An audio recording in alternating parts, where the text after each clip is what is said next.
Good morning guys! Welcome to my vlog! So ngayon nandito tayo sa Subic Bay. So 8:30 ngayon. So kailangan kasi 30 minutes before ng pagyayatin natin. Kailangan nandito na tayo. So ayan, tingnan nyo ang dami dito. So medyo maaga pa.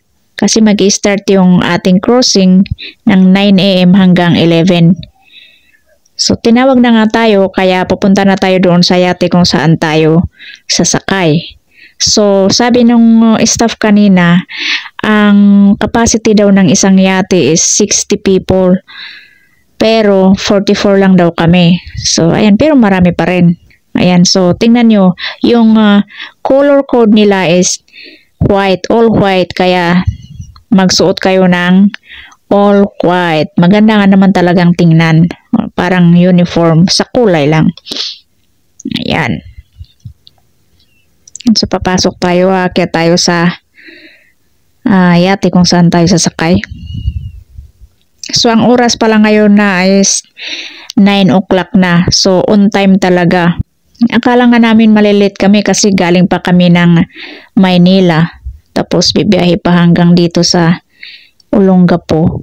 So, yung biyahe namin kanina is 4:30. Nakarating naman kami dito mga mag-8 o'clock na ng umaga. Then, nag-base pa kami. Kaya, at least naabutan pa rin namin yung time. Wala naman kasing traffic pag madaling araw. Kaya, medyo mabilis yung biyahe namin. Ayan, so, akit na tayo. Nakakatuwa guys kasi ang daming gustong maranasan tong pagyayate. So itong ngayong umaga, 4 na yate ang aandar ngayon. Mas marami paghapon kasi hindi masyadong mainit. Yan, so may mga kanya-kanyang, sa bawat grupo may mga kanya-kanyang table kung saan kayo uupo. Kami 4 kaya dito kami sa table kung saan may 4 na upuan. Then, ang maganda dito guys is pwede kayo magdala ng pagkain na walang corkage fee. Tapos meron silang mga store dyan sa may ticketing office. Doon kayo pwedeng bumili ng mga pagkain ninyo at saka pwede rin kayo mag-order sa kanila ng mga pagkain. Yan, so dami namin. Marami-rami rin kami. Tapos sa ano pala, yung sunset yacht crossing nila mamayang hapon 5 to 7 PM. Tapos yun naman ay 1,950 per head pero kasama na yung food na worth 900 ata yun.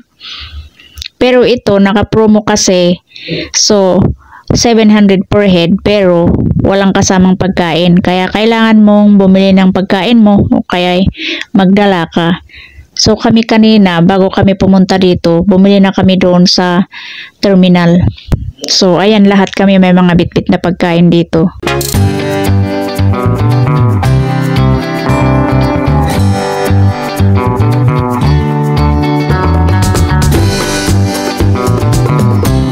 So ayan na, mag-i-start na tayong maglayag. Ang sarap talaga dito. Pero ang masyadong mainit. Tirik na ang araw. Pero okay lang yan kasi minsan lang naman. Ayan, simula na yung picture, video. Ayan, yung mga kasama ko. Simula nang nagsipag-video. So may mga foreigner din kaming mga kasama dito. Namiss ko tuloy ang asawa ko. So maglalayag tayo ng 1 hour, then mag-i-stop siya for 30 minutes, tapos balik ulit tayo kung saan tayo nanggaling.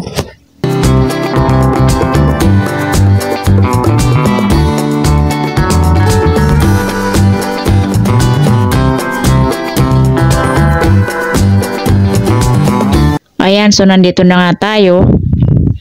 Isang oras din tayong naglayag. Stay muna tayo dito ng mga 30 minutes tapos balik na tayo. Ayan, pabalik na tayo guys. So parang yung 2 oras na paglalayag is parang bitin. Kaya bawat minuto ng pagyayati mo, kailangan mong i-enjoy. Kasi after 2 hours, wala na. Bababa ka na. But at least, naranasan mong magyate. So kung gusto niya ring magyate, i-grab nyo na itong promo nila kasi hindi naman laging naka-promo.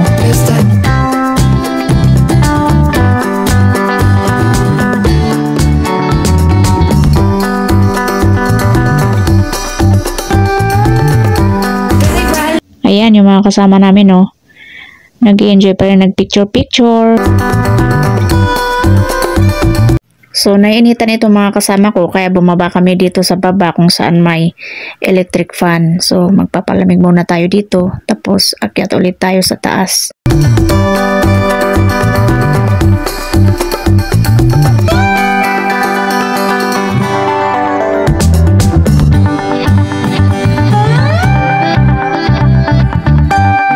At kami ay hindi pa rin nagsasawa sa kakapicture, kaya umakyat kami dito sa pinakataas. Then ayan, picture-picture ulit. Sulitin ang araw, ang oras.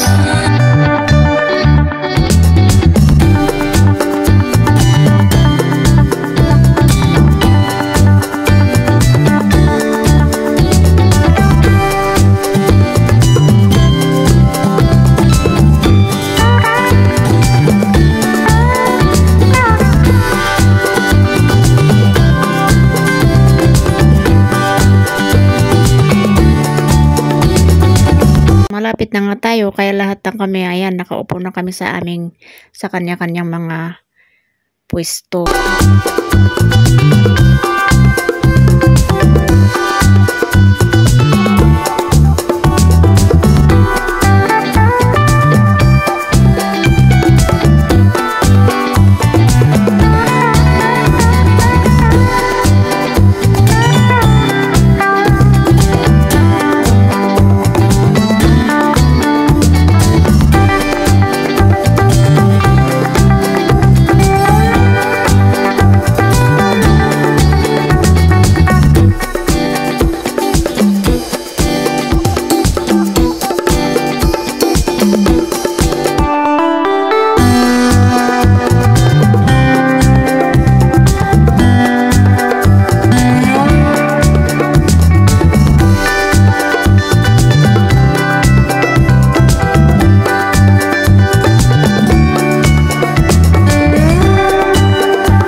So, uwian na. So, balik na ulit kami sa terminal kasi nag-commute lang kami.